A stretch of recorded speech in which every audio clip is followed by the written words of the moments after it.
Hon, I was thinking, if I'm ever in the hospital and can't speak for myself, I want you to tell the doctors that I need Tex to come and visit me every single day.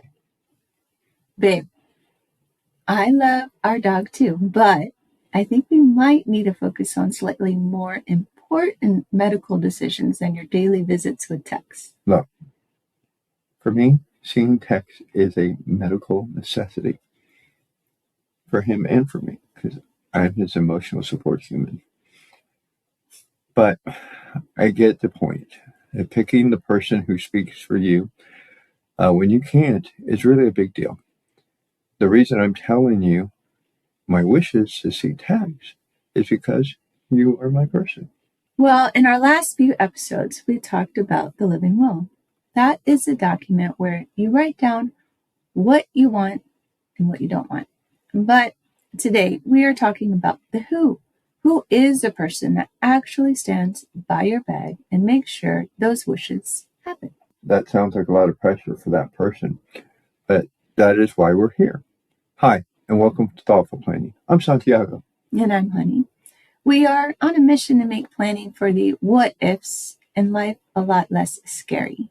We've been working through a series of fundamental legal documents that you need. We finished the first 3-part deep dive into living wills. But before we dive in, we have to share our usual reminder. We are not attorneys, financial advisors, or medical professionals. That's right. Honey and I had our paperwork done through an estate attorney.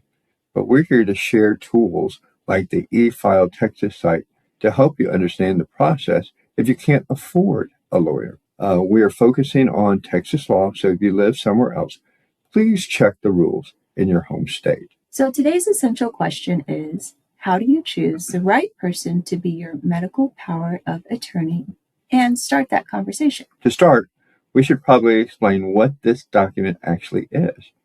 A medical power of attorney is a legal form. It lets you name someone to make healthcare decisions for you if you become too sick or so hurt that you can't speak for yourself. I hear people use different words for this. Sometimes they say healthcare agent or proxy or surrogate. Are those all the same thing? Yes.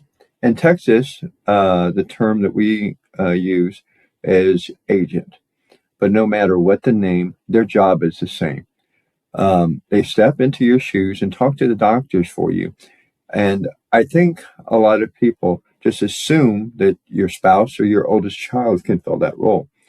But is that really always the best choice? Not necessarily. Let me tell you a story about a family I read about.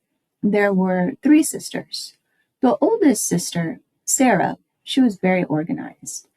But Sarah would get very emotional during a family crisis. She would get so upset that she could not hear what the doctors or anyone was saying. That sounds kind of like her emotions would make that hard situation even harder. Exactly. And now the middle sister, her name was Maria, and she was a nurse.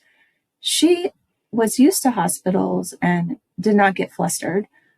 After they talked about it, the family realized Maria was a better choice to be the agent. Sarah was happy because she did not want the pressure of making those big medical decisions. So this task, this honor, is it's not always about who's firstborn. It's about who can handle the job and follow through on your wishes when they face these difficult times. Right. You want someone who meets specific criteria.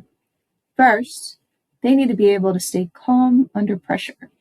Second, they need to be willing to follow your wishes, even if they disagree with them.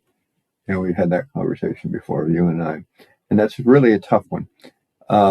What if I say I do not want a certain treatment, but my agent thinks I should have it? That is why you have to pick someone who respects your values and choices.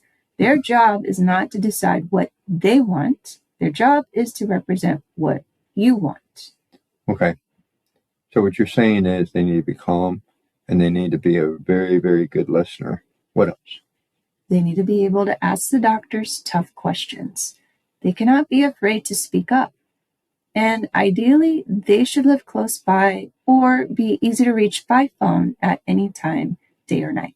Yeah, I remember when I was sick, you were asking about things I not even thought about because I was so focused on the fight and getting better. You were much more clear of mind than I was. So for those looking at this for the first time, I'm guessing they should probably pick up a backup person also? Always. We call them an alternate agent. If your first choice is sick or cannot be reached, you need a second person ready to go. It is best if they live near you, but if not, you just need a plan for how they can assist in an emergency. So once you pick your primary and the backup, how do you actually tell them? I mean, I think it'd be an awkward talk at dinner. Hey, can you please pass the rolls? And also, will you decide for me if I'm going to be put on a breathing machine? It does not have to be that blunt, babe. You can tailor it to your life. So if you're a healthy planner, tell them you're doing this as a gift so no one has to guess. If you're an elderly planner, tell your kids you want to take the pressure off them by being clear about what you want now. And if someone's facing a very scary diagnosis? Tell them you're focusing on the positive and the fight, but you want to get this paperwork done so you can keep your mind on getting better. If these ideas aren't helpful, you can visit caringinfo.org/resources for even more examples.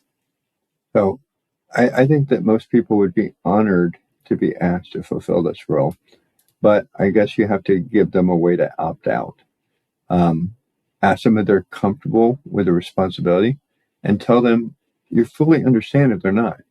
And if they say no, that's okay.